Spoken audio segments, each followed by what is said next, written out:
Hi, this is Michael Buffer, and welcome to the BoxHard Podcast. Hello, everyone. This is Mikey Garcia. Yo, it's your boy, the odd guy himself, Malik King Scott. Hi, I'm Charlie Edwards. This is Fast Eddie Chambers, and you're listening to the BoxHard Podcast with my main man, Joey Coastman. Hello everybody and welcome to episode 140 of the BoxHard Podcast. I'm your host Joey Coastman. I'm joined this week by Miss Mimi Melendez. Mimi, welcome to the show. Hi, thanks for having me again. Hey, it's my pleasure as always, Mimi. Ayaz couldn't be with us this week at all. He's going for a few things outside of the podcast, so all the best to Ayaz. We shall see him, I'm sure, next week. But as for now, we make do with Mimi, the very good replacement, of course. Mimi has been on a number of times before. Let's dive straight into the review part of the show, though. Let's waste no time. We're going to start last Friday, a card that I attended at York Hall, Bethnal Green, London, United Kingdom. A couple of fights to mention here. Firstly, I will start with George Fox. He made his debut. That is, of course, the son of trainer Don Charles. That's the man, of course, who has been seen in the corner with Derek Chisora probably more than any other fighter many times. So Don Charles' son here, George Fox, made his pro debut against a guy called Phil Williams, who was also making his pro debut. As you can imagine, if you look at the size of Don Charles, it's pretty normal to understand that his son is a heavyweight also. His son is, I believe, 6'6".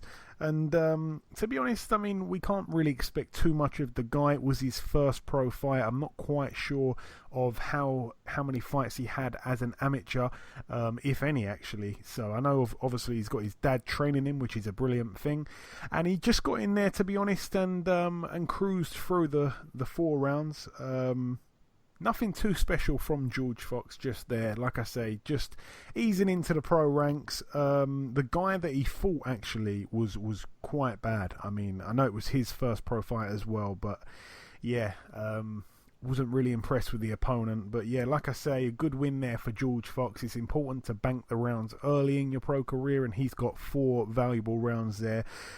Something that I did notice about George is he seemed to have some David Haye-like moves, which is ironic because, of course, this was a David Haye Promotions card. And for a big guy standing at 6'6", and he's heavy set as well, he moves quite well, he's got decent skills, and like I say, good for him to bank 4 rounds there. Moving up the bill once again, I now want to talk about the Cody Davies fight. Now, Cody Davies, this was the first time that I've seen him fight pro. His record 5-0 now. He picked up a win here, a points win over 4 rounds against Eric Maconzo, who's now 2-8. Eric Maconzo a lot better than his record suggests, and you do have to think, even though Cody Davies didn't get the knockout, he managed to win on points over 4. Maconzo gave Willie Hutchinson a real tough fight a few weeks back, could be a couple months back now, I can't remember, but yeah, a few months ago he gave a great account against Willie Hutchinson, and the way that Cody Davies just dealt with him was quite special. Cody Davies has got a real likeable style. Not only that, he gets in the ring. He's sporting a beautiful Mohican, and I just really like the way the guy kind of relies on his reflexes. He's got great feet in there, and especially the first round. Actually, the first round of all, he really looks special in there, and it kind of faded towards the end of the fight. But the first round, he looked really special. So I'm quite impressed there with Cody Davies. Also on the bill, we should mention MVP, Mr. Michael Venom Page. He moved to 2-0. It was a KO in the second round. In the other corner, though, Michael Kiach, who's now 1-6. It's not like he was a great opponent, but yeah, he got in there and he lost once again. Only 1 win under his belt. Michael Venom Page, I mean, a lot of people very critical of him simply for all the showmanship that he shows us each time. It's only his second pro fight, so we do have to remember that. Obviously, he's, time's kind of getting on with him. I think he started the whole boxing thing very late, so time's not on his side. I do want to see him stepped up because he likes to do all this showmanship, like I say, and some of it's quite distasteful. Some of it I think he takes a little bit too far, and a lot of people get frustrated because the guys he's doing all these, all these kind of, I want to say, Mickey taking moves on. They're all journeymen, He's only fought 2 guys, and both guys, I think, between them have only got 3 wins and about 20 losses. So there's nothing too impressive, really, about fighting like that against guys like this. But yeah, very cocky performance from him. A brutal knockout finish, though, I must say. As soon as the shot landed, I knew that the fight was over. Sitting there ringside, he really, really connected with that right hand. And to be honest, I can't believe that the guy actually remained conscious. I thought he'd been knocked completely unconscious, but it wasn't that. So credit to the guy, showed a little bit of toughness there, but Michael Venom Page is a man that I want to see stepped up quite a lot, to be honest, from this level here. Also on the bill, we saw Linus Udofia. Now, this was an interesting fight. It really, really was. He took on Eric Nwankwo, who's actually a guy, you wouldn't have seen this, Mimi, but this guy, Eric Nwankwo, he came over here from Nigeria, I believe it was. I'm going to have to check that after because I could be doing him a huge disservice saying he's from one part of Africa if he's not. But yeah, I'm sure he's from Nigeria. I'm sure it definitely is Nigeria. He came over here to study, and he actually, I think he was finding it kind of hard financially, and he decided to go to a boxing gym, and the rest is history. He's turned pro, and he's kept it a massive secret from his family back in Nigeria. I don't even know if they know that he's actually a boxer. But anyway, I think he made his debut on a televised show, and he knocked this prospect out really brutally as well. Really, really, really impressed me that day there. And then I think he went on to lose after that. So he went into this bout with a record of 1-1. And Linus Udofia is a guy who went into the contest with a record of 8-0. And a lot of people were very high on Udofia, but he hasn't really proved it yet, and he is also Nigerian, so a little bit of a battle here on the hands of both guys. A lot of pride involved here. Udofia started really badly. Nwankwo was all over him in the first 2 rounds. I actually had Udofia 2 rounds down after 2, and it seemed like Nwankwo just really, really very quickly ran out of steam, and he just had nothing left. When it come to the 3rd round, he was just fighting really on, well, I couldn't tell you what he was fighting on, to be honest. He was just fighting on, I don't know.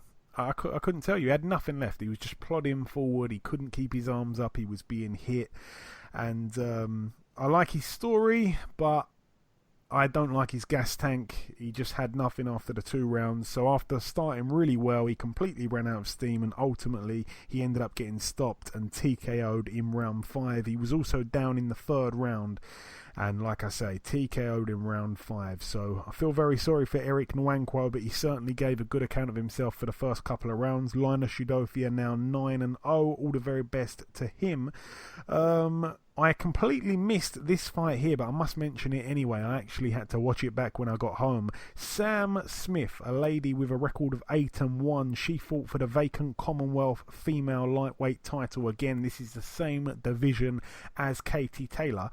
Smith, by the way, in her 1 loss, it was by decision. She'd never been knocked out or anything like that. She took on a lady called Anisha Bashir, who was actually 7-5 coming in. She lost her first 5 fights as a pro, and all of a sudden she just put together 7 knockout wins in a row. Well, she went into this contest and knocked out Sam Smith in the very first round. Sam Smith was down once, and then I believe she was possibly down again. I can't remember exactly. I think she was either down twice in that first round before the referee waved it off, or just down once, but she absolutely had nothing, and she was seriously hurt. So Anisha Bashir, who came over from Africa, 20 years of age, she's now moved to 8 knockout wins in a row, so that could perhaps be something interesting there for the lightweight division in the female side of the sport. All the very best to Anisha Bashir. I completely missed the fight. Like I say, I was actually buying a burger. I've got to hold my hands up there. Also, we have on this bill Savannah Marshall. She completely bludgeoned her opponent. The records, though, Savannah Marshall 2-0, of course. She made her debut on the Floyd Mayweather-Conor McGregor undercard last year, August 26th. She took on Alejandra Ayala, who was 8-2. Like I say, completely bludgeoned her here. Savannah Marshall gave her opponent a bloody nose in the very first round. She knocked her down in the second from a huge 1-2. I felt that the girl in the other corner, Ayala, did well to really get up from the first knockdown. She showed a lot of bravery. A lot of people in the venue were quite disgusted, actually, because this woman was taking a real beating from Savannah, and Savannah's a big girl for that super middleweight division. And like I say, she did well to get up, and she took a little bit more punishment on the ropes, and the referee decided to jump in and stop the fight. I had no argument with that. Savannah Marshall now 3-0, a TKO in round 2 of 6. And I believe the last fight to mention on this bill is the Joe Joyce fight, of course, the main event. Joe Joyce was supposed to be defending his Commonwealth heavyweight title, but unfortunately, due to a last-minute opponent change, Ivica Bachurin jumped in. His record 30-13 with 1 draw. I don't think he qualified for the Commonwealth, of course. With a name like Bachurin, he's not from a Commonwealth country, a Commonwealth nation, so Joe Joyce wasn't able to defend his title, but one thing he did defend was his unbeaten record. He now moves to 5-0 with 5 KOs. The knockout came in the very first round. Ivica Bachurin, he completely took a dive here, and it was quite distasteful. Sitting ringside, he completely did not want to know. It was a complete quit job. If you saw the shot, and I watched it on slow motion, I watched it live in front of me, I watched it on TV, I've seen many different replays from different angles, and Joe Joyce actually hit him with like an open cuffed hand. So it was more like a slap to the back of the head. And honestly, it wouldn't have even made a newborn baby cry. There was no power in this shot. It was completely glancing. It just skimmed his head. And of course, Ivica Bachurin went down like he was shot by some kind of heavy-duty shotgun, and he just laid on the floor, and he didn't want to know, he didn't want to get back up. He was complaining, but he had no leg to stand on whatsoever, and unfortunately, it was a very frustrating way to end what had been a decent night of boxing, really. I felt that the knockout was inevitable, but to come in the first round in that fashion was quite silly, really. If I get my famous measuring stick out, I will say that Jonathan Banks, of course, the American heavyweight, and he ended up being the trainer of Vladimir Klitschko, he knocked this guy out in 6 rounds. It took Gassiev 10 rounds, actually, and he didn't get the knockout. It was a unanimous decision over 10 rounds when Gassiev fought this guy at cruiserweight, so that's something there. And also Kudryashov, it took him 7 rounds. Again, that fight was at cruiserweight. It took him 7 rounds to knock this guy out. Who else? Bellew took 10 rounds to knock this guy out, and so did Dillian White. He fought him as well. It took Dillian White 6 rounds to knock him out as well. So to do it in the first round, Carlos Takam as well. It took 2 rounds for Carlos Takam, which is quite a good result, I guess, there. But yeah, Joe Joyce did it in 1, so quite impressive, I suppose, on paper, but realistically, it wasn't anything too special. That's it for that bill there. Let's move over now to a card that happened in Canada. One fight to mention over here. Yves Ulysse Jr. He's the guy that, of course, took Cletus Seldin's very, very impressive boxer, Ulysse Jr. He can really box. He moved to 16 wins and 1 very controversial loss. He took the O of Ernesto Espana, who was 25-0 with 1 draw, now 25-1 with 1 draw. It was also for the vacant WBC Featherweight Super lightweight title, a unanimous decision win there over 10 rounds for Yves Ulysse Jr., a very, very promising 140 fighter. Moving over now to Germany, one fight to mention over here. This one happened in Munich. We have a guy called Peter Milas. He was 11-0. He actually recently knocked out Kevin Johnson. Well, anyway, he picked up a unanimous decision over 10 rounds against Francesco Pianetta, a former heavyweight world title challenger that got knocked out, I think, in 4 rounds by Vladimir Klitschko some years back. But yeah, Peter Milas beat him here on a unanimous decision over 10. This one was for the IBO International Heavyweight title. Also on this bill, we had Marco Huck, 40-5 with 1 draw. He knocked out in the 4th round Jakub Saglam, who now has a record of 40-5. So very similar kind of record. Unfortunately, Saglam doesn't really have the names that Marco Huck has, but Saglam can certainly punch. I think he had 37 knockouts from 40 wins, but he was the one on the receiving end here. So a TKO in round 4. Marco Huck is back at heavyweight. He weighed quite heavy here as well, 220 pounds at the weigh-in, so I don't think we'll see him back down at cruiser. I'm not quite sure what he's got left either, Marco Huck, really, at this point in his career. Moving over now to Mexico, one fight to mention over here. Jose Zepeda, former 135 world title challenger. I remember he lost his O to Terry Flanagan. He moved to 29 wins inside 30 fights. His record 29-1. He won the vacant WBA Intercontinental Lightweight title against Carlos Ramirez, who was 26-0. He's now had his O taken. It was a 5th round KO for Jose Zepeda. Moving over now to Poland. Two former foes of 2 of the kings at light heavyweight, of course. Andre Fonfara, we've seen him fight Adonis Stevenson twice. On one occasion, he got knocked out in the 2nd round. And also in the other corner, Ismail Salah, he of course got knocked out in 2 by Kovalev. So the home fighter here, Andre Fonfara, 29-5, moved to 30-5, a TKO in round 6 for him, and Ismail Salah, 25-6, his record now. A very good win there for Fonfara. I'm quite surprised that he was able to get the stoppage, because Silla is quite a slick boxer when he's got his best form going. But Fonfara looked so shot when he took on Adonis Stevenson. I think it was the last time he took him on. So yeah, I'm surprised he was able to get the knockout there. Moving over now to the Metro Radio Arena in Newcastle, Tyne Wear, United Kingdom. A couple of fights to mention here. Glenn Foote moved to 23-3, a points win over 4 rounds against Sam Omidi.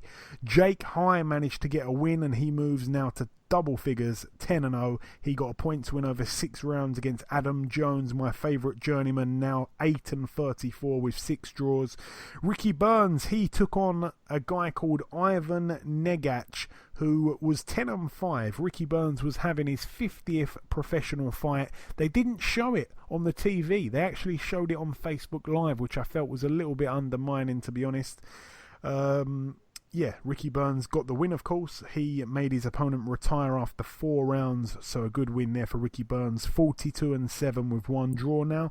Also on the bill, Arfan Iqbal took on Simon Vallily. 13-1 Simon Vallily, Arfan Iqbal 12-0. It was for the English cruiserweight title that belongs currently to Arfan Iqbal, and also before the fight it belonged to Arfan Iqbal. Yeah, it ended up being a split draw over 10 rounds. This fight, of course, was supposed to happen once or twice in the past. It finally happened, and unbelievably actually ended up in a draw. So I'm sure those guys will want to try and get a rematch going. Vallily did have 2 points deducted during the fight, and I actually still felt that he probably deserved to win, but unfortunately for him, the judges did not see it that way, or at least 1 or 2 of them anyway. Also on this bill, moving up once again, we had Charlie Edwards 12-1. He took on Anthony Nelson 12-1. This one was for the vacant WBA Continental Super-Flyweight title. Oh my gosh.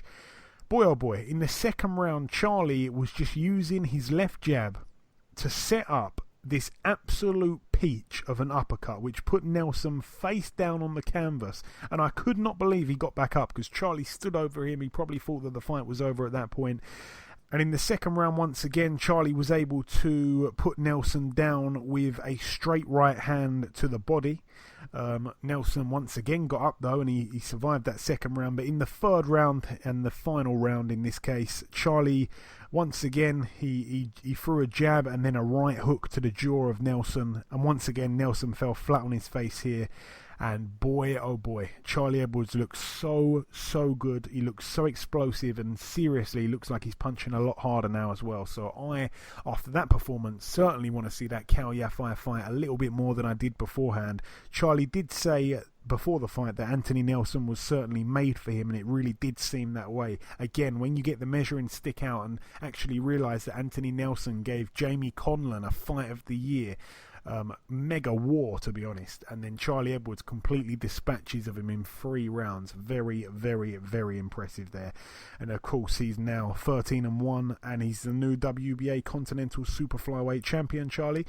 Moving up the bill once again, Gavin McDonnell moved to 20-1 with 2 draws. It was a unanimous decision over 12 rounds against Stuart Hall. Stuart Hall now 21-7 with 2 draws. This was the fight for the WBC International Super Bantamweight title. The champion of that belt before the fight and after the fight, Gavin McDonnell. You know, this wasn't the most captivating fight, I don't think, and I think that the styles were always going to be that way. Gavin McDonnell was able to win the fight very wide on points, though, in my opinion, and also the judges. I know that Gavin said on our show a few weeks ago when we spoke to him, he said that if he didn't get the stoppage, he'd be quite disappointed in himself. I don't think the stoppage was ever really going to get presented to him, to be honest. Stuart Hall, you know, his corner said he was massively behind. Very honest work from the corner there, but yeah, they didn't pull their man out, and Stuart Hall's got, you know, he's got the heart of a lion, so he was never gonna, you know, look for an easy way out. He just had to dig deep, and you know, he lost very handily, to be honest. And I'm very pleased for Gavin McDonnell, who's had a very, very tough time after losing his world title bid in Doncaster last year. I think it was last year. It might have been the year before. No, it was early 2017, if my memory serves me correct. But yeah, since then he's kind of had to, you know, he's had to have 2 or 3 fights now, back-to-back, very, very hard fights, and very much 50-50 fights, and he's been able to pull the win out each time. So I'm very pleased for him. He's one of the sport's real, genuine, nice guys. Moving up the bill once again, Josh Kelly moved to 7-0. He successfully defended his WBA International Welterweight title, and he actually took here the Commonwealth Welterweight title from Chris George, who was 14-1 going in, now 14-2. He broke both of his hands in the fight, and apparently, it's not been confirmed yet, but apparently he could have even broke his jaw as well. So he ended up pulling himself out after 7 rounds. I mean, it was quite a slow-paced fight, to be honest, and you could see that. The crowd was completely silent. I'm surprised they weren't booing. I think just because it was Josh Kelly's kind of his stage, I guess, the fight being in his backyard. Everybody loved him that went to that card, and they didn't really want to boo, but it was a very slow-paced fight, and to be honest, Kelly had to take quite a few good shots himself, mainly to the body. I think that Chris George's tactics were quite good, but after a few rounds, as expected, George slowed right down. He started to get busted up, and, you know, Josh Kelly obviously smelt a bit of blood and really went for it, and of course, Chris George ended up ending the fight with a very bloodied nose, and like I say, he decided to quit on his stall. It did take Kelly a few rounds to get there, but he did get there in the end. And the main event, I guess, even though it wasn't the main event in terms of the way they did the whole show, but the main event in my eyes was Lewis Ritson against Paul Hyland Jr. Paul Hyland Jr. 18-0, Lewis Ritson 15-0. It was, of course, his 3rd defence of his British lightweight title. I think it's 8 months or 9 months now. He's been able to win the title and defend it successfully 3 times. He's now won it outright. Paul Hyland Jr., oh my gosh, he was down 3 times in that first round, and the TKO came in the first round. What a story Ritson has got. He was saying it after the fight, Mimi. in a post-fight interview. This guy, Lewis Ritson, obviously I'm not expecting him to be a big name in the States or anything like that just yet, but the story is that many people were saying to Eddie Hearn, you need to sign this guy, he's really, really good. And Eddie Hearn was basically saying, everybody says that to me, it just goes in one ear and out the other. And then he gave this guy a chance to fight for the British title on one of his shows, and he went in there and he knocked the British champion out and he took his title. And then 2 days later, Eddie Hearn decided to sign him. And now he's successfully defended this belt 3 times. Each fight he's won with a knockout. And his story of how he actually got into boxing and started taking it seriously was because his child actually came 7 weeks premature. And he really needed money. Money was really tight, and he actually applied for a job in a bleach factory. He was going to just be sitting there putting bottles of bleach on a conveyor belt. He was happy to do that, any means necessary to make some money. And then I'm not quite sure what happened, but the boxing just really took off, and he hasn't really looked back. So he's got a real cool story, and he's a very, very humble and modest guy as well. So very, very pleased for him. But the fight itself here, I mean, the first knockdown was a very good shot that put Highland down. The second one, I think that Highland didn't really seem that hurt. He was kind of punched down rather than knocked down, if you know what I mean. But yeah, the referee waved it off after the third knockdown, and there was only 10 seconds left in the round, which I actually felt would have probably been quite good for Highland. I think he needed to regroup. The last 2 knockdowns of the 3 didn't really seem that hurt, to be honest. But yeah, the thing about Highland is when he got hurt, he completely opted to trade with Ritson, which is kind of suicidal, really. And I mean, he showed a lot of guts, a lot of heart there, but it wasn't the right thing to do in hindsight. But yeah, he didn't retreat with his attack. He didn't turn into a shell. He went out on his shield. He's got big balls, of course. But yeah, excellent stuff there for Ritson to win the title and defend it 3 times in just 8 months. And now the world truly is his oyster. I'd like to see him pushed on to European level at least, but I believe that kid's got a very, very bright future, and he's only just 24, so he's only just getting started, really. Moving over now, though, stateside to the Ford Center at the Star in Frisco, Texas, USA. Mimi, you will have to take over here because I didn't see any of this bill whatsoever, but let me just start with the undercard fights here. Your Dennis Ugas, he picked up a win. He's now 22-3. He knocked his guy out in the second round, actually, a TKO in round 2 against Jonathan Batista. Batista was down twice in the first round and twice in the second round.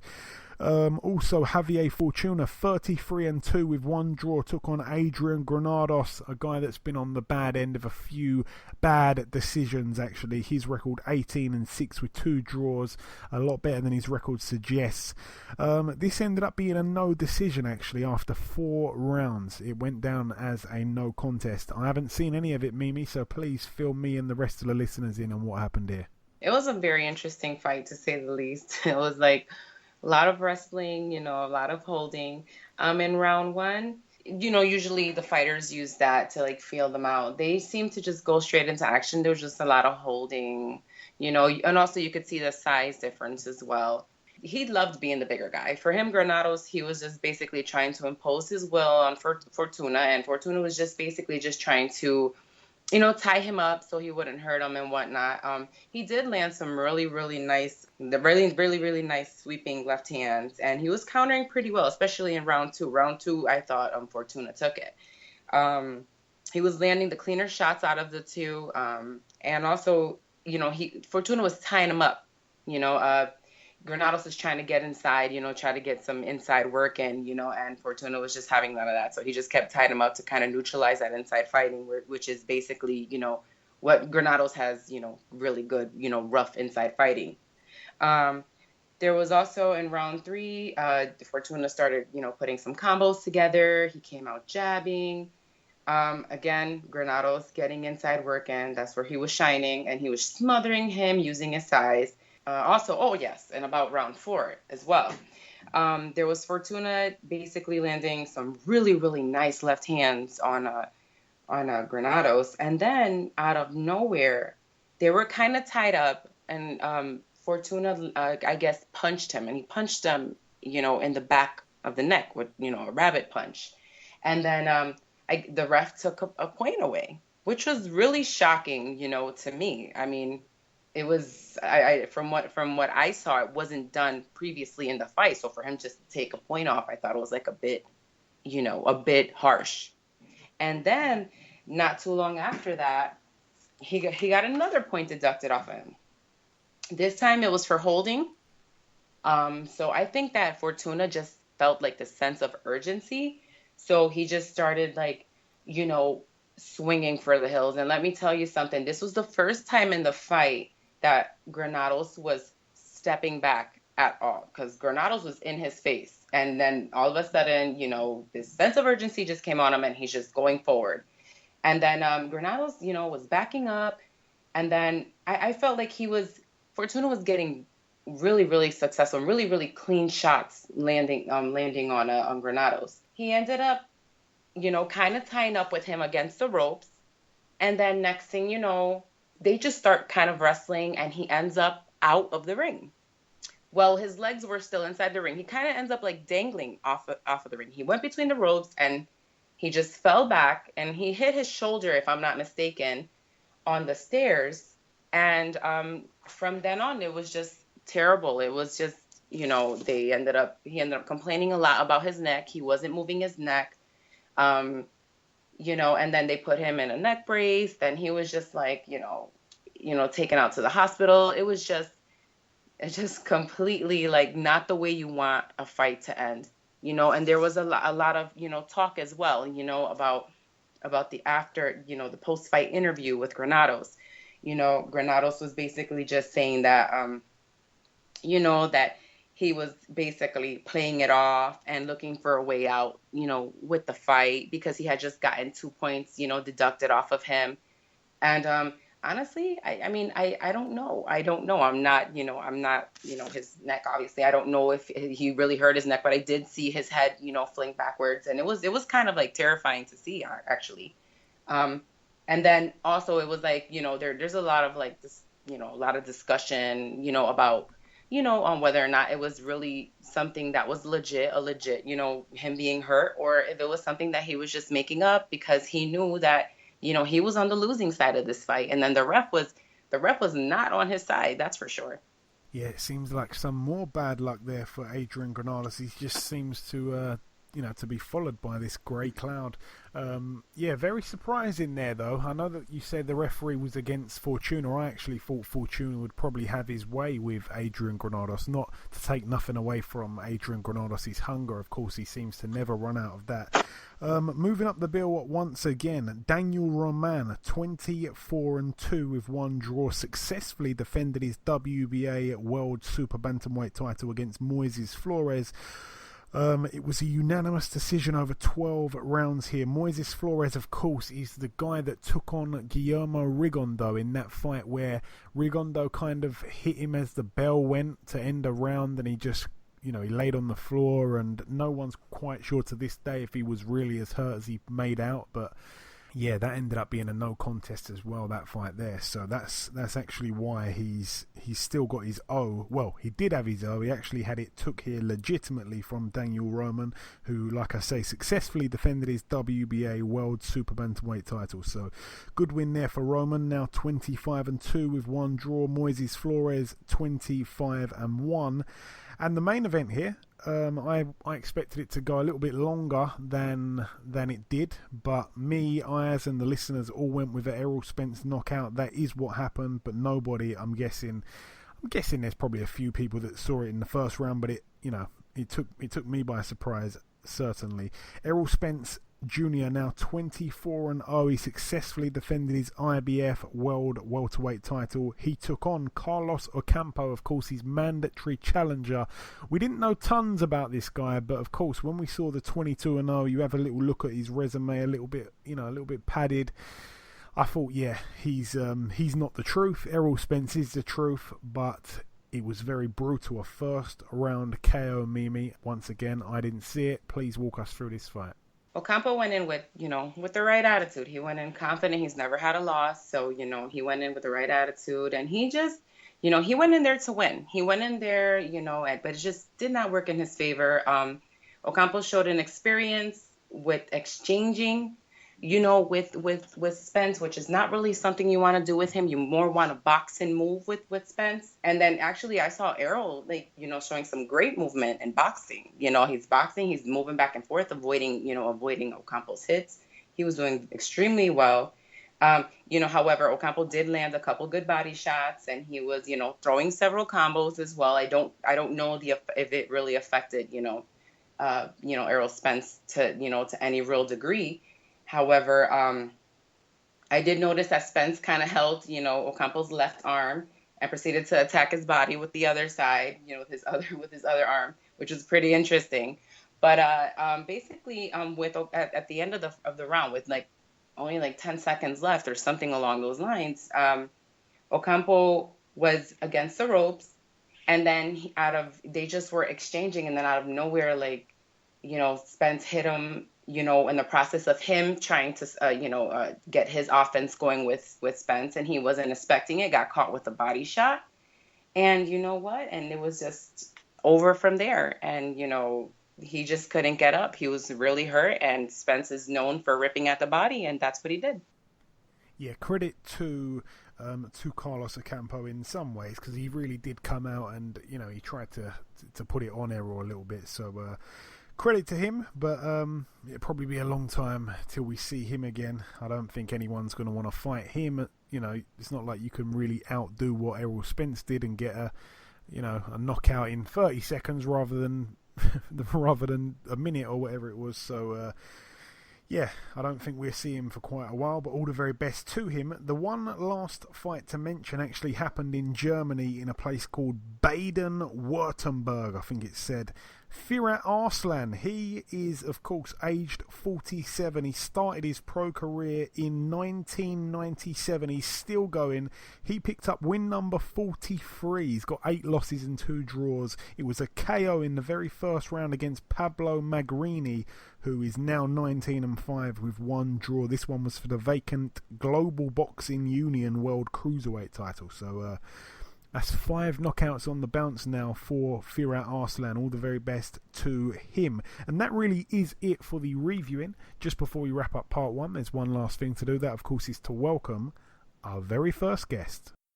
Ladies and gentlemen, please welcome the former IBF Featherweight World Champion, Mr. Billy Dibb. Billy, welcome back on the show, my friend. Thank you very much. Thanks for having me. It's always my pleasure, Billy. You know that. So we last spoke back in November 17. Of course, we had you and Tevin Farmer on the same interview. It was fun. It was respectful. But at that point, the fight was purely a possibility. Now it's real. It's happening. It's, of course, set for August the 3rd. I want to get into that in just a moment.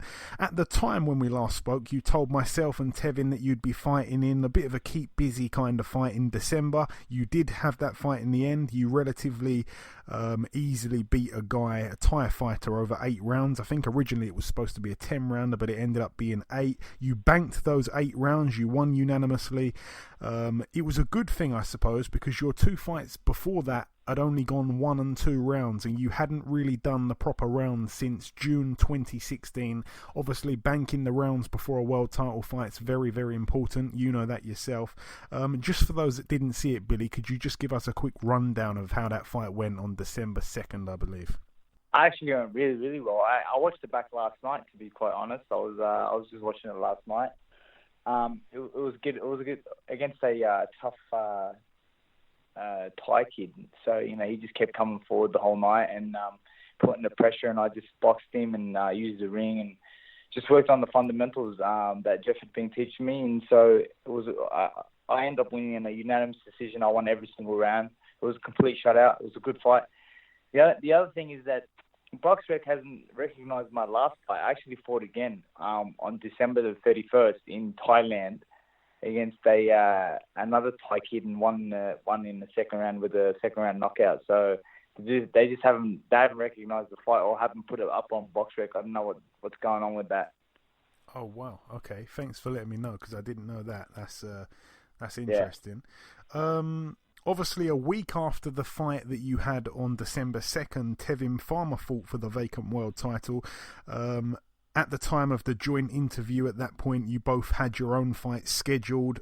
We just spoke about your one there, a relatively easy win. Tevin Farmer's one was a lot different. He seemingly won the fight, but in many people's eyes. But of course, the judges saw it differently. A lot of people were screaming robbery. And after the whole debacle, of course, we saw Kenichi Ogawa,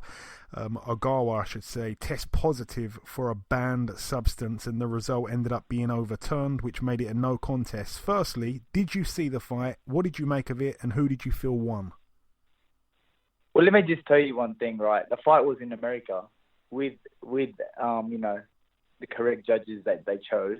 I'm sure the majority of the judges were from an American country on that night, if I'm correct. And so for Farmer lost the decision, right? He lost a split decision. So evidently, the judges, they didn't feel that he'd done enough to win. And that fight was in his hometown. So you could imagine if that fight was in Japan. If that fight was in Japan, they would have said, oh my God, he got robbed because he went to Japan. But they're saying he got robbed in his own backyard. That, to me, that's strange. You know what I mean? Like, at the end of the day, I thought it was a very, very close fight. It could have gone either way. I don't feel like Tevin won it, and I don't feel like he lost it. I just feel like he just didn't do enough to just, basically take the decision with no questions, asked. So, Gal was the one pressing the action, and Farmer was the one on the back foot. And I think I kind of worked out that the judges don't like the fighter on the back foot. They want to see the guy that's more aggressive, trying to make a fight of it. So, do I feel that Farmer won the fight? Not really. Do I feel that he lost the fight? Not really. I just feel like he just didn't do enough. That's the truth. I just feel like the decision, people are going to live with it. Gal is an idiot because he tested positive to a banned substance. That's his fault, But how dumb can you be? Taking banned substances like in the lead up to a world title fight. I just don't get it.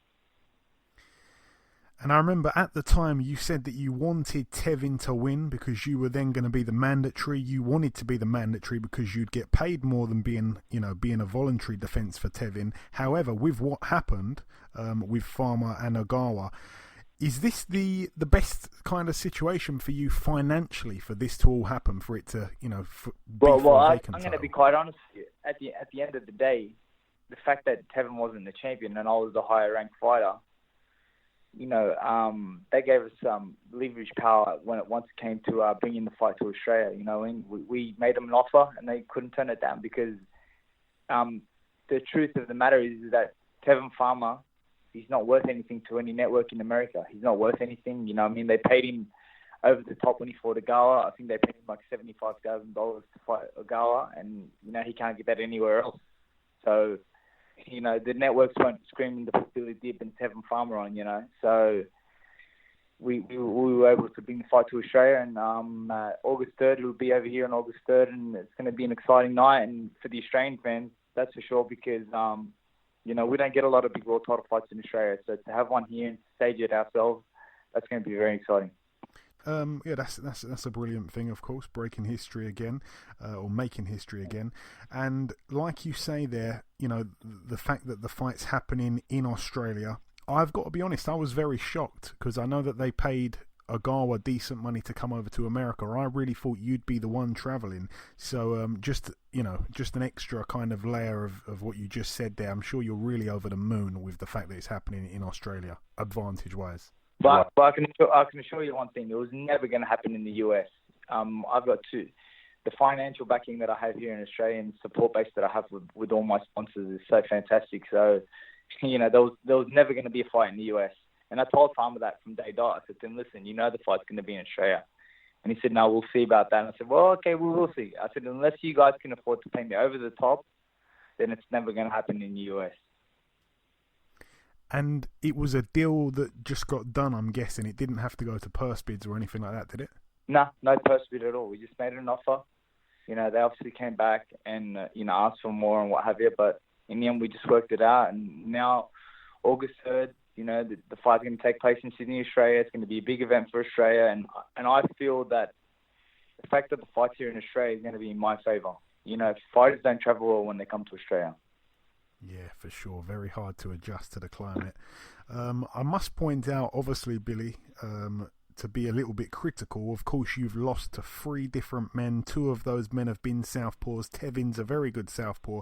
Do you not do well against southpaws in general, or were those 2 guys just better than you on the night, simply? Well, against Stephen Levino, I was just young. I guess I was young and just wasn't ready for that big task. And against the Takashi Miura, I was winning the fight clearly and just got clipped. You know what I mean? That's boxing. You know what I mean? It happens. You know what I mean? So, but in my career, not many people would know this, but I've fought close to 17 or 18 southpaws, and I've got the majority of them wins except 2 losses. One against Stephen Levino, one against Miura. So. No big deal. I don't find southpaws that special, to be honest. And one thing that you said when we had you on the phone with Tevin that kind of surprised me at the time, you said that, and I don't know if you were just being very respectful of him, but you did say that you felt to beat Farmer you'd need to stop him. Do you still feel that way?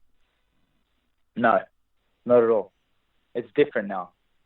I don't have to stop him. I was talking about having to stop him if I go to the US, but I'm not going to say that I wasn't going to get a fair shake in the US, but I feel like the fact that the fight's here in Australia, there'll be one American judge, there'll be one Australian judge, and there'll be one neutral judge. I'm sure that I will get a fair shake, and he will get a fair shake too. The winner's going to win, and the loser's going to lose. It's as simple as that. The way I look at it is that he's going to work hard, I'm going to work hard, but whatever's ordained from God is going to be. So, either he's going to be victorious or I'm going to be victorious. We can't both be victorious, and I accept that. You know what I mean?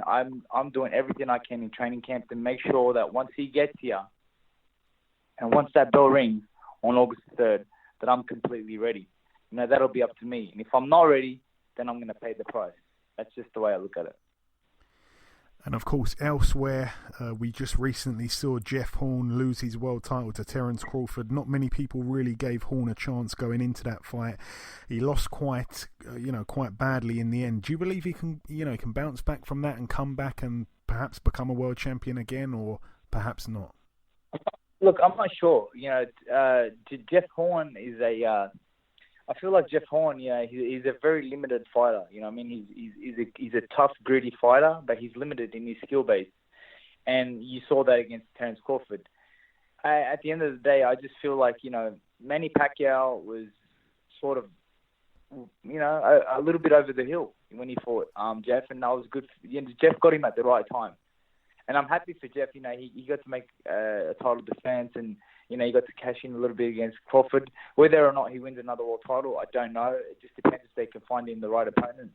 Jeff's a good kid, and he did Australia proud that night when he beat Manny Pacquiao, and even in losing to Crawford, there's no shame in that, because Crawford's going to be a pound for pound star, so a future Hall of Famer, I believe. But he was just completely outgunned. Yeah, for sure. And he certainly did win that Pacquiao fight. A lot of people think he didn't. In my eyes, he won it really clearly. Coming down to the last couple questions now, really, Billy, I wanted to ask you if there was any fights that are coming up at all that you just want to give your say on, or give your prediction on. Any fights at all, any weight class?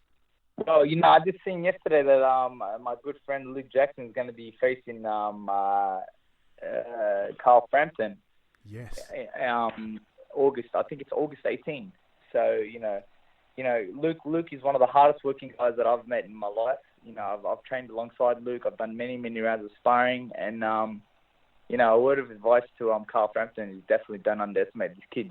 This kid works really, really hard. And he's been at the top of the game, as an amateur. He's fought some really, really good amateur fighters. And, he's obviously a bronze medalist at the Commonwealth Games. He's also a representative of the 2012 Olympic Games. He was captain as well. So believe me when I tell you, this kid, Luke Jackson, he works hard, and he's earned his spot. He's earned his spot. And even though he's not fought the same caliber of opposition as a professional, but he has fought probably better opposition as an amateur than Carl Frampton has as a pro, you know what I mean? So, the amateurs that he faced are very, very clever, and, And I could tell you one thing. He's a very witty kid. You know what I mean? He's a very witty kid in the ring, and he's smart and he's clever and he makes you think.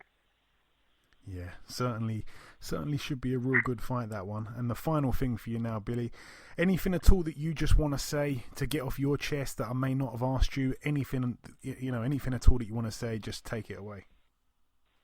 Honestly, I don't really have much to say. I just want to say, thank you to all the fans out there who have continued to support me. I'm very motivated to win this world title fight. I have a reason to win it. I mean, it's at home, and this is a chance for me to make history by winning another world title in my hometown of Australia. I'm trained by the great Jeff Fennick, who's a 3-time world champion himself and a Hall of Famer. So, Tevin Farmer's in for a rough night. I promise you that. It's not going to be easy. I know it's not going to be easy for me either. But if he thinks that he's coming out to Australia just for a whole day to collect the title, because that's the way I feel that he is acting, then he's got something coming for him. Absolutely. But listen, Billy, it's always a pleasure speaking with you. I wish you the absolute best of luck for August the 3rd in Redfern, and we'll catch up sometime after for sure. For sure. Thank you very much. Okay, now it's time for part 2 on this week's show. This part, of course, the news part. Ayaz has sent me all of the latest news, so let's go through what we have here. On the undercard of Joseph Parker and Dillian Whyte, we will have 2 extra fights here on the undercard. Kell Brook will take on Brandon Cook, and Derek Chisora, of course, will take on former foe of Anthony Joshua, Mr. Carlos Takam, also a former foe of Joseph Parker, who's fighting on the main event, like I say. This one is going to be on the 28th of July. Now, the Chisora Takam fight is actually quite a good fight. When I say good, I mean in terms of it's hard to split a winner here. I'd probably edge to Carlos Takam, actually. I think he's even the betting favourite just slightly. But yeah, Carlos Takam, obviously, I think he's probably the fresher guy. And they've got similar-ish kind of styles. Both of them are very, very tough. I'm certainly expecting a 12-round fight here. But I'd probably favour Carlos Takam, to be honest, but I hope I'm wrong. That should be a decent fight. But one fight that I'm not so sure will be a decent fight. Kell Brook, 37-2, takes on Brandon Cook, 20-1. Brandon Cook's one loss came by knockout to Kana Islam, who's now still an undefeated fighter based in the States from Kazakhstan. A bit of an untested guy. He's 25-0 right now. Yeah, I'm not overly impressed with Brandon Cook. He's a Canadian fighter, but yeah, he's got quite a padded record in terms of his wins. The only real time he stepped up properly, like I say, he got knocked out in 9 rounds. He's got a couple decent-ish wins, but no real big names there. So Kell Brook, I'm sure, will knock this guy out. Not very excited for that one. I'm not sure if we mentioned it on last week's show, but Conor Benn will be having a rematch with that guy that he was very lucky to beat on points. They were both down, of course, in that fight. That's going to be on the undercard also, so that should be probably quite a good fight there. Joshua Buatsi, he's 6-0. He'll be taking on Ricky Summers, 15-1. His one loss came to Frank Buglioni, so that should be quite a decent step up for Buatsi, finally fighting somebody that we know. Also, Paddy Barnes will be fighting for a world title in just his 6th professional fight. He'll be taking on Christopher Rosales, the WBC world champion at flyweight, of course. Paddy Barnes, a guy that obviously was a real good amateur, hasn't really done anything too much as a pro. I mean, he's only beaten 2 guys with winning records, and unbelievably, even though he's not ranked in the top 15 by the WBC, Frank Warren has managed to impose some kind of special clause, and the fight's going ahead. Christopher Rosales, 27-3. He won the title in his last fight against the previously undefeated Daigo Higa, who was 15-0, and he was able to knock Higa out in the 9th round. Also, we've seen Christopher Rosales over here twice before. 2 of his 3 losses actually happened in the UK.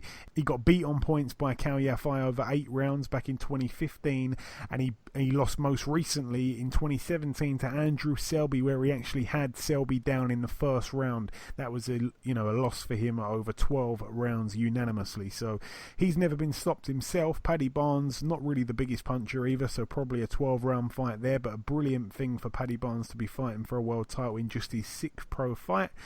That one, of course, will be happening on Carl Frampton's undercard, which is set for the 18th of August.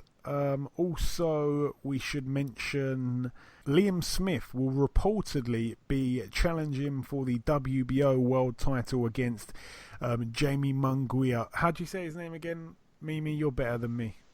Munguia. Munguia, okay. Yeah. Jamie Munguia. Is it even Jamie? Well, it's Jamie in English, yes. Just do it in the Spanish. You're the best with the accent. Jaime. Do the whole name. Jaime Munguia. Okay, it sounds good. But yeah, anyway, Jaime Munguia, he'll be defending his WBO Super Welterweight title, of course, the one that he ripped away in brutal fashion from Saddam Ali not that long ago, actually. So he's looking like he's going to be, quite active. He's only a young guy. I think he's only 21 years of age, something young like that. So that's set to be happening, I believe, on July 21st. A venue is yet to be announced, but I'm sure that's what I think Frank Warren said. That's a bit of a rumor / kind of truth. So that I'm not sure how much weight that holds. But also, Lucas Brown will be returning to the ring. Of course, last time he got absolutely knocked out brutally by Dillian Whyte. He will return to the ring actually a day after Dillian Whyte's fight. He'll be returning on July the 29th against a Australian called Roger Izondrite, who, he's not going to really be able to pose any kind of threat, I don't think, to the former heavyweight world champion Lucas Brown. That will be happening in the Punch Bowl Club in Sydney. I've always liked the name of that venue there. Oh yeah, there's a couple other bits here. Paul Smith has announced his retirement from professional boxing. Of course, Paul Smith fought for a world title a couple of times, or 3 times, I think. He lost really only at the highest level, I guess, and people criticise him for not really having the wins at the highest level. Obviously, he came up short against Zoiga. He fought Andre Ward. He fought Arthur Abraham twice back to back. And unfortunately, it never really came together for him. He's got 3 really good boxing brothers, and as a foursome, they've been brilliant for British boxing. I've never had any kind of hard feelings towards Paul Smith. Sometimes he does say some unsavoury things on Twitter, but it is what it is. Who doesn't? And I'd like to wish him all the best really for his retirement. He's quite a good pundit actually, so all the very best to Paul Smith from me.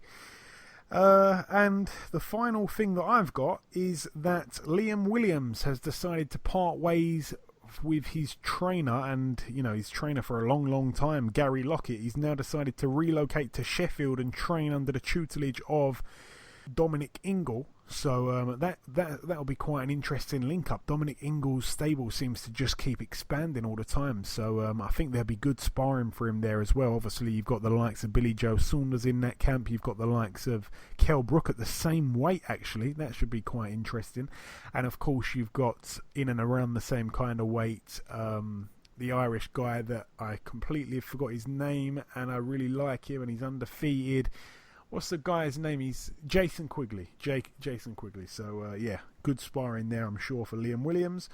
And that's all I've got. But there's a bigger piece of news than all that put together, of course, Mimi. Tell us about the World Boxing Super Series announcement. It was up in the air for a long time.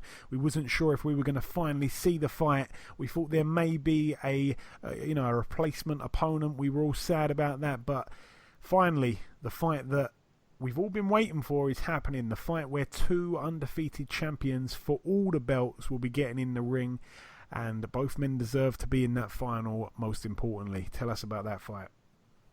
Yeah, so for the last and final fight for the WBSS Cruiserweight final, it's going to be Usyk Gassiev. It's finally on, and it's going to be in Moscow on July 21st. So that's something to look forward to.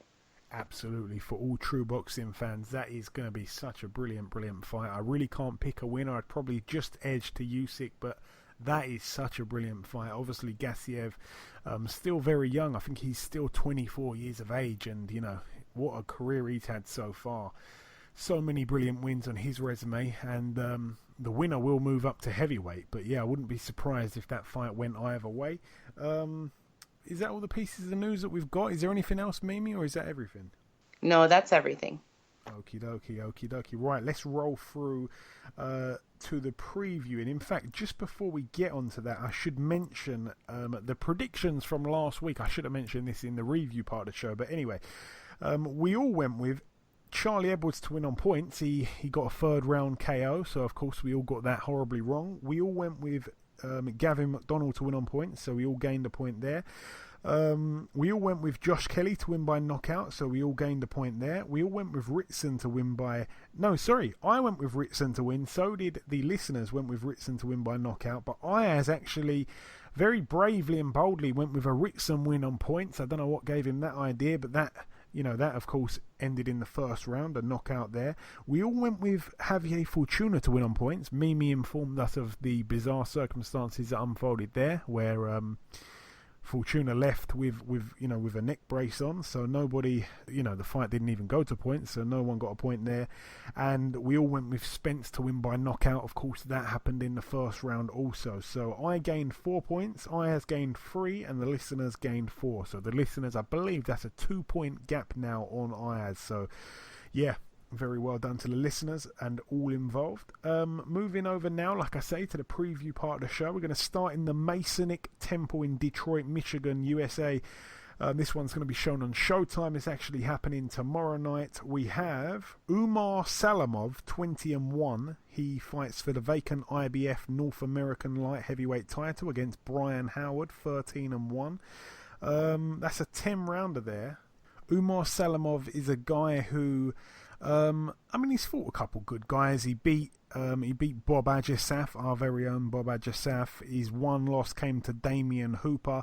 But yeah, Brian Howard, he's 13-1, like I say, 10 knockouts from his 13 wins, and his one loss came by knockout to a guy with a losing record. So I'd probably favour Umar Salamov in this one here. Moving up the bill, we have Christina Hammer. She's 22-0. She takes on Tori Nelson, 17-1 with 3 draws. Tori Nelson's one loss came to Clarissa Shields.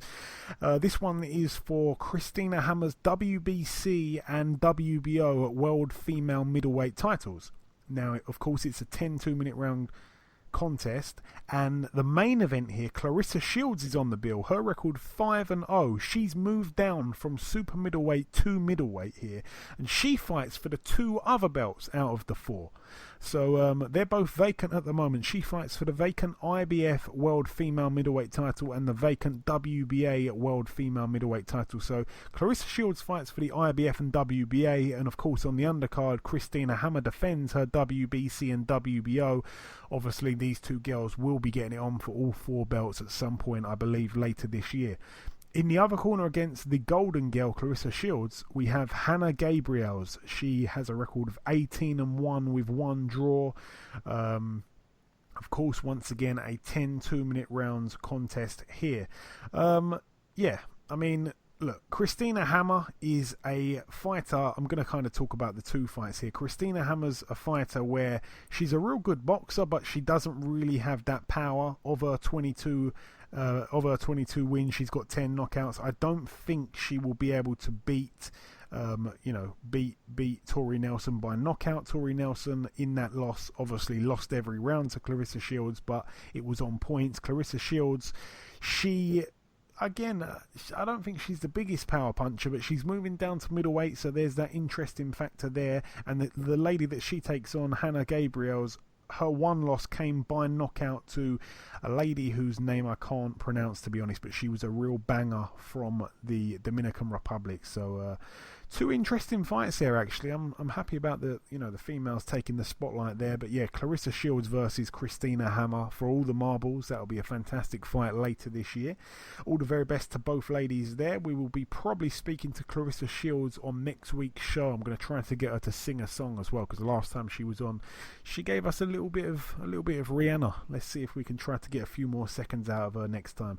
Moving over now to Montreal, Quebec, Canada, at the Montreal Casino. What do we have over here? We have one fight to mention. Stephen Butler, the home fighter, 23-1 with one draw. He takes on the wily veteran Carson Jones, 40-13 with 3 draws.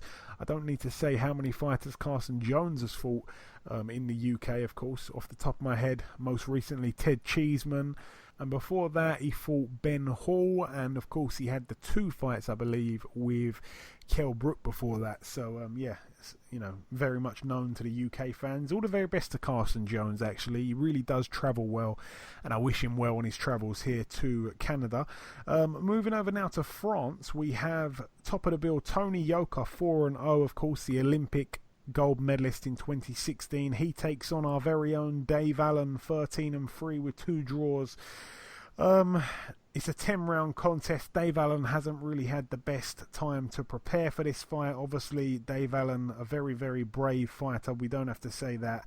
We all know that. He's shown that before against Dillian White. He's shown that before against Luis Ortiz. But this is, a fight where he's having to travel for. And as much as I really do love Dave Allen, I'm a huge fan of his. Who isn't? I don't see him winning this fight, and I think that Tony Yoka will win this fight for sure. We've gone to the predictions on here, and Dave Allen actually retweeted the poll.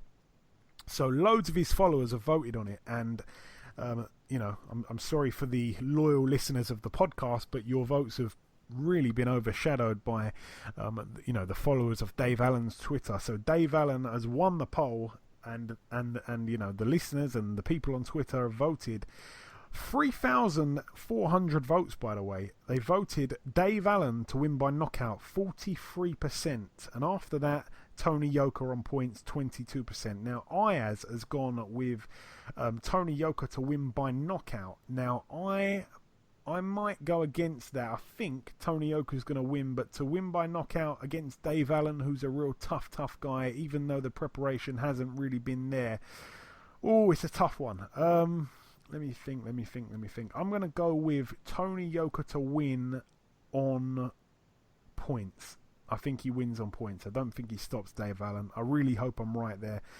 And, unfortunately, listeners, even if you don't think that Dave Allen will win, unfortunately, when some people retweet it, there's not much I can do.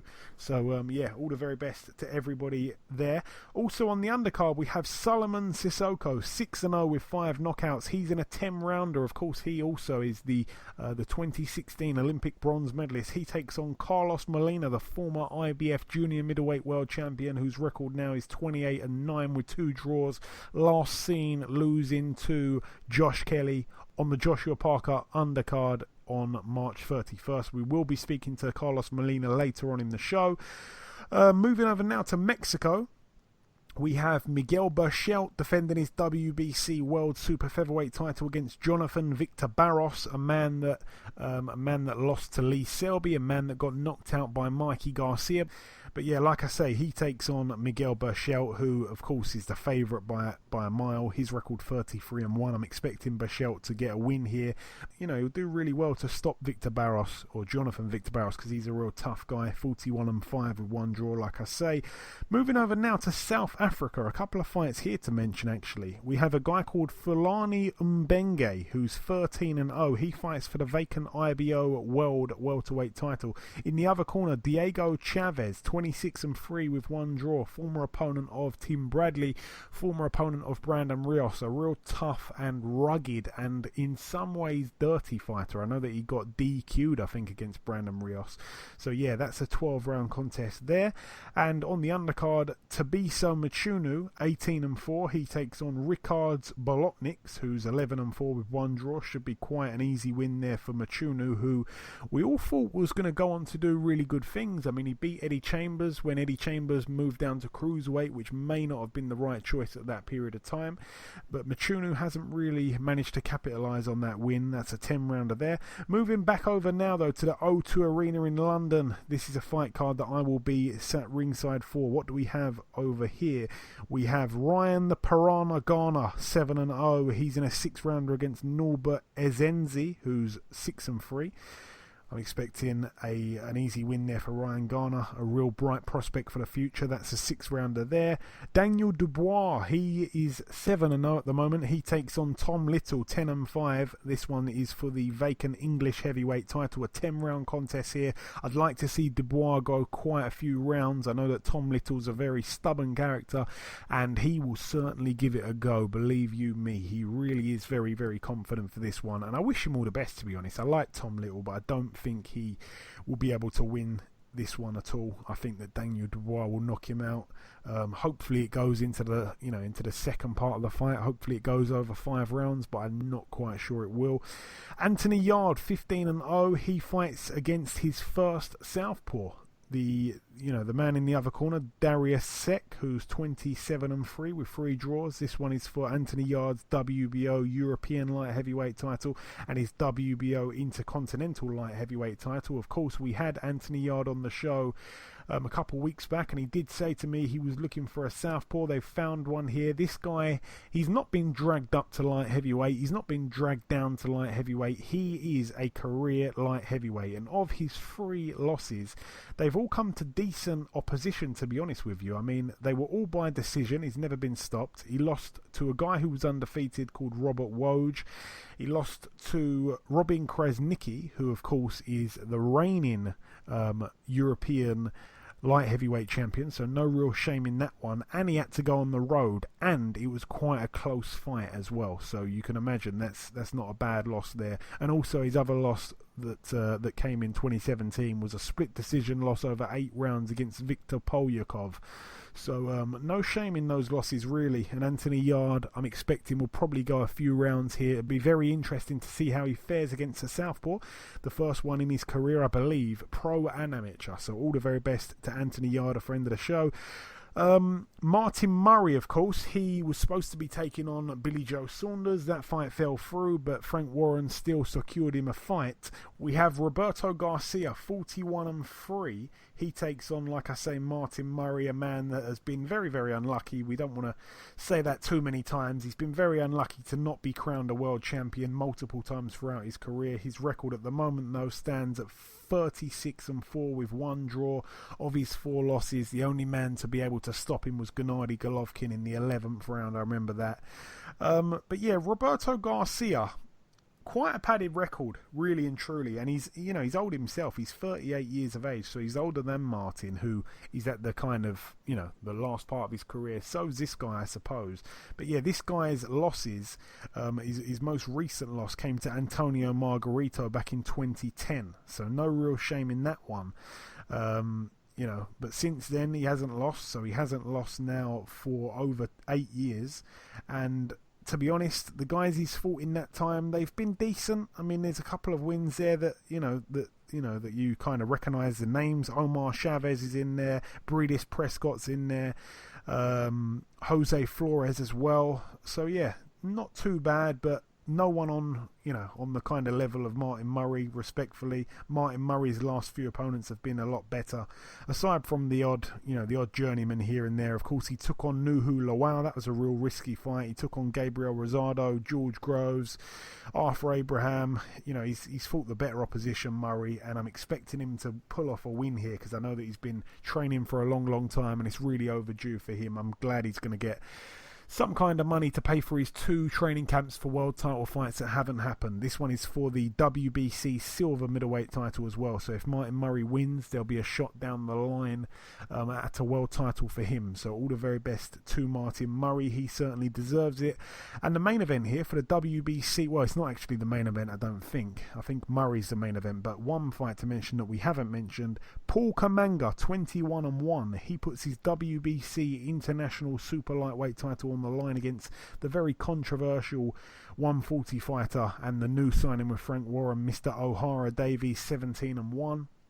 This will be a 10-round contest. O'Hara Davies has decided to dye his hair yellow again, or gold, or whatever it is. So yeah, he never fails to let the people down, O'Hara Davies. And Paul Kamanga, his one loss was by decision. It was to a guy called Aslanbek Kozayev. And once again, he doesn't really have the wins or the names on his resume. But one thing that I will mention, he's coming off a win against Christopher Sabaya.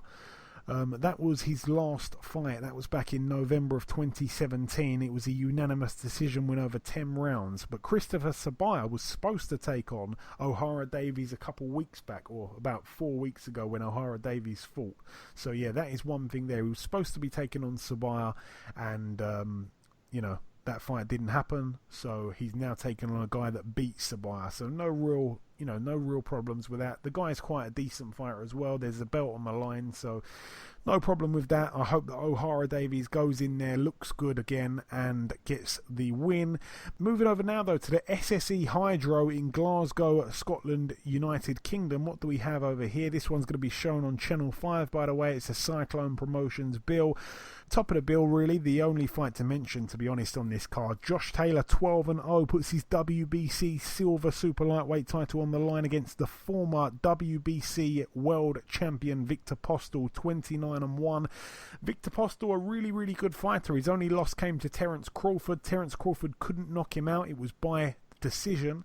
And, of course, Postol, known as the Iceman, has got so much about him. A lot of people, overlook him. A lot of people in this fight are overlooking him, to be completely honest. And he's a real tough and game guy. Of course, a Ukrainian fighter. Which Ukrainian fighter isn't tough?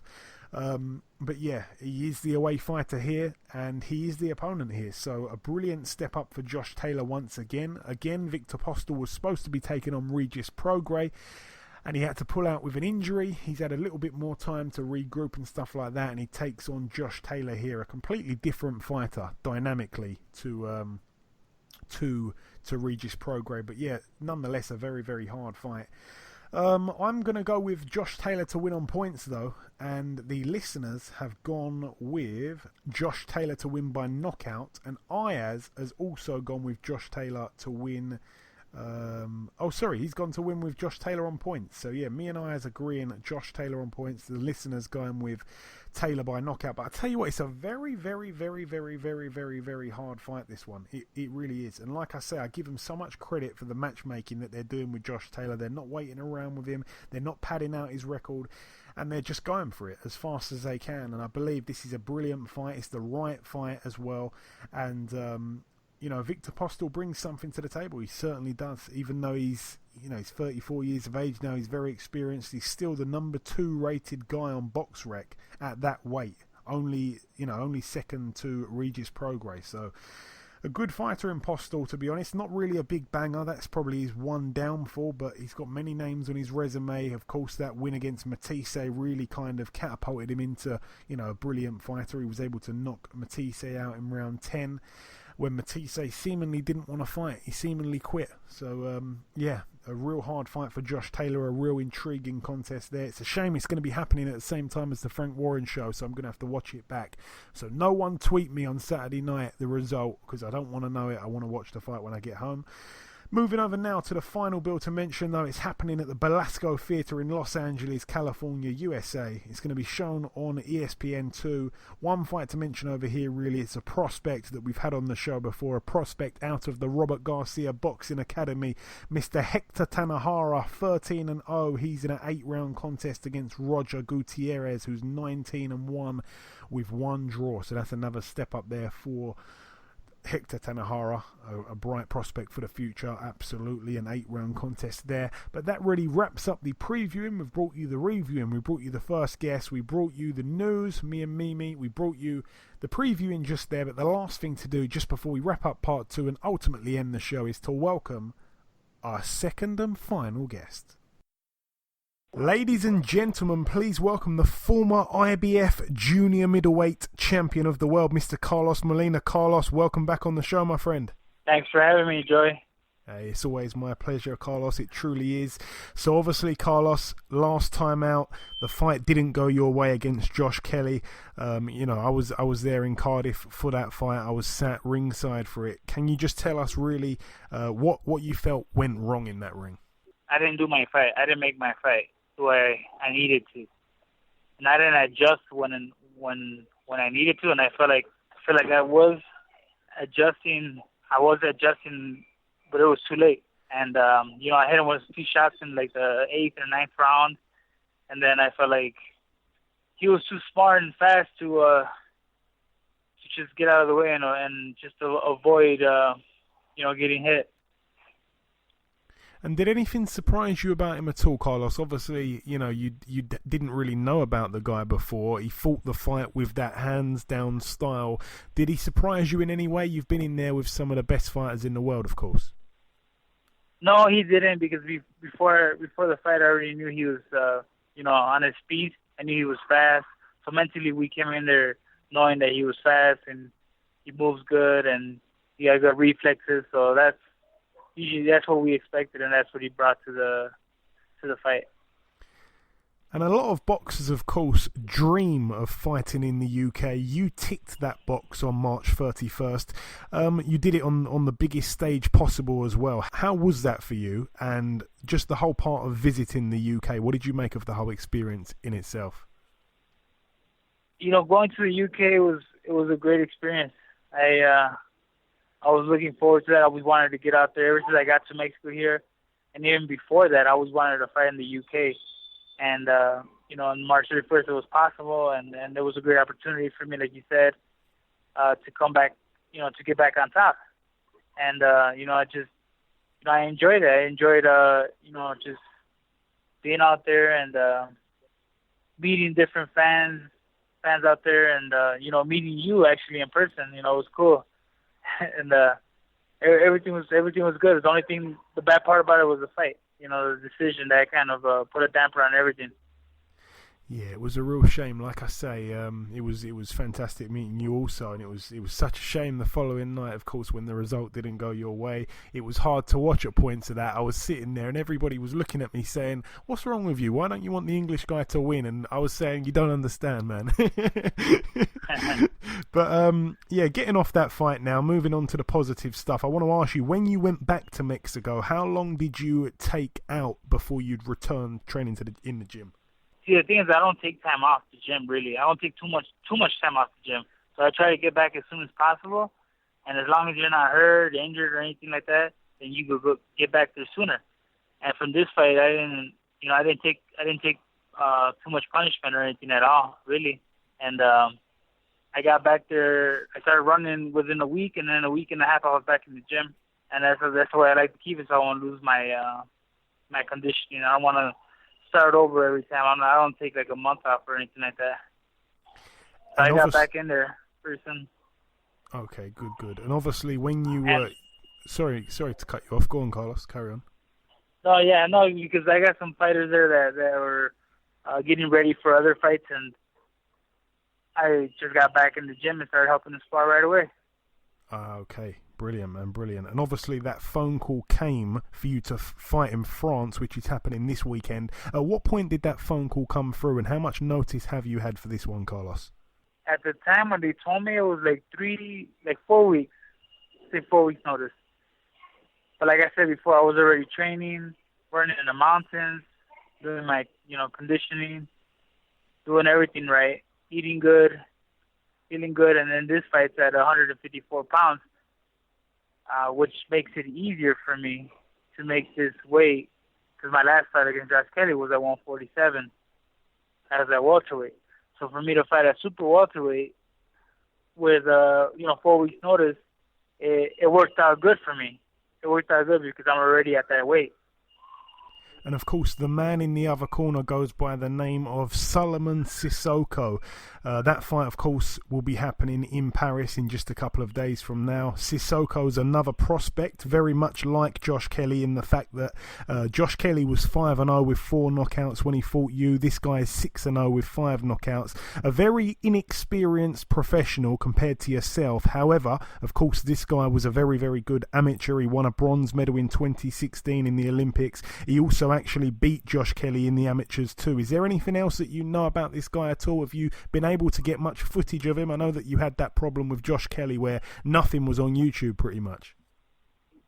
Yeah, no, this is different because Josh Kelly only had the highlights. But for this one, they have his fights actually on YouTube, so you can actually go there and watch it from the first round to the end of the fight. So that gives you a better look at him. And he's a good fighter. He's a smart fighter. He's very technical fighter, smart. He keeps composed in there. Pretty much like I guess you can't compare to Josh Kelly, but I mean like he said, they got the same amount of about the same amount of fights, and I know he's They're coming in prepared to win this fight, and that's what gives me the plan to come together. And obviously, in recent times, Carlos, people would say you're not really the same fighter you once was. I think that some promoters out there are probably looking at you as a little bit of a gatekeeper now. Does that offend you, being viewed as a gatekeeper at this point? No, it doesn't. Not at all. I mean, I lost 3 fights in a row, and I'm in a tough spot right now, and I got to dig myself out of this spot. And you got to do it with the next fights on the table. Everything else that happened before. It happened already, and I know that's what's good. That's what I love about boxing is one fight away from getting back on top. And this is my opportunity again. That's why I stood in the gym. I've been working on what I needed to work on, and I'm ready to fight like I used to fight, if not better. Obviously, when you won the world title, it was against Ishe Smith. Coincidentally, you and his records are almost the same right now. He's certainly viewed as a gatekeeper. He's never been stopped in 10 losses. You've never been stopped in 9. Are these fights becoming must-win fights for you now at this stage? And I don't want to bring up the fault of losing, but if you were to lose here, would you be happy with that tag as an official gatekeeper, a guy that really prospects want to fight just to try to be the first guy to stop you? Yeah, I guess I'm not I guess I won't never accept it like that. I mean, I don't take it personal if somebody if they were to call me the gatekeeper, but as far as me thinking of myself as a gatekeeper, then no, I still got hopes. I still got hopes of getting back on top, and I know that with one fight it could change it all. Yeah. But at the same time, by calling me a gatekeeper, it gives me more opportunities, and I'm all for it, I guess. Yeah, very well answered that question there, actually. There's a heavyweight right now in the UK, Carlos, who just turned pro, I think it was in October of last year. He is an Olympic silver medalist from 2016. He lost very controversially to Tony Yoka in the Olympic finals, but he's 32 years of age, a guy called Joe Joyce. He doesn't really have much time for learning fights or fights against journeymen, so he really wants to try and fight the big fights straight away. But the problem with that is most of the heavyweights he wants to fight, they're all on the verge of a world title shot themselves, so they don't really want to face the possibility of losing to a guy that's only had 4, 5 or 6 fights. It's very much a high risk, low reward kind of fight. But you, however, have shown back to back now that you are prepared to fight guys who have only just had a few fights as a pro, and I'm guessing for not that much money. And obviously losing to guys like that is quite damaging, I suppose, in the grand scheme of things, to those people that don't quite know the amateur game. When they look at your resume and see a loss from a guy who's only had 5, 6 fights, it seems quite damaging. So my question is, are you a little bit crazy wanting to fight these guys for high risk, low reward, or should the other people in other weight divisions do the same as you also? I don't know. I guess I'm in a different spot, I guess, right now, because I know I've always taken the toughest fights ever since the beginning of my career. That's true. And I feel like I've always been in the same situation, but I know that winning this one fight changed everything. So that's what keeps me going. That's what keeps me taking these fights. Like, I know they're tough. I know this Souleymane is going to be a tough fight. But I know that winning this fight is going to get me back on top. And like you said, I mean, taking this fight for not as much money as I should be getting, or I could be getting, but I know winning this fight, the next one, there it is, because I've done it before, and that's how I became world champion. And that's just the way I come, I guess. I'll fight anybody. And I believe you 100%. My fingers are firmly crossed for you, Carlos. And I just want to ask you one or two more questions now before I let you go. I know that you're in the airport in Mexico waiting to board a flight to France. Did you get a chance to see Terence Crawford's win against Jeff Horn? If not, that's fine. My question really is, who do you believe is the ruler right now at 147? Who's the best? Is it Errol Spence? Is it Keith Thurman? Or is it Terence Crawford, who, of course, has only just moved up? I did see the fight. It was just on highlights, so I didn't see the actual fight. But I saw the highlights, and I actually think that the best at 147 right now has to be Crawford. I mean, Thurman's coming off an injury, surgery, and you don't know how he's going to come back. So that's up to, we got to see that first, see how he comes back. Spence, I like Spence too. He's aggressive. He works the body. He fights different for a southpaw, and I like that. I like how he fights. He attacks different than southpaws. I guess working the body is one of the difference. But I think I like what Crawford. I like how he adjusts in the fight. At any round, he can just adjust, and I feel like that's gonna make it hard for anybody to beat him at 147. Yeah, I totally agree, and also the fact that he can just switch stances so simply is a brilliant thing. I think. But I think he's a better southpaw though. Who's a better southpaw? No, Crawford. He say he can switch styles. Yeah. Stance. But I think he fights better as a southpaw and a right-hander. Ah, right. No, that's an interesting thing. Yeah. You could be right, to be honest. You really could be right. And finally, Carlos, I just really wanted to give you a chance, just to say anything that I may not have asked you that you want to get off your chest. Is there anything at all you want to say before we let you go? Yeah, I guess.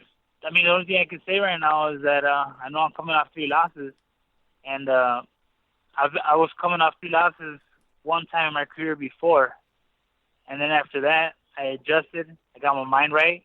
I got on a 15-fight win streak, and I became a world champion. And that's what I want to do again.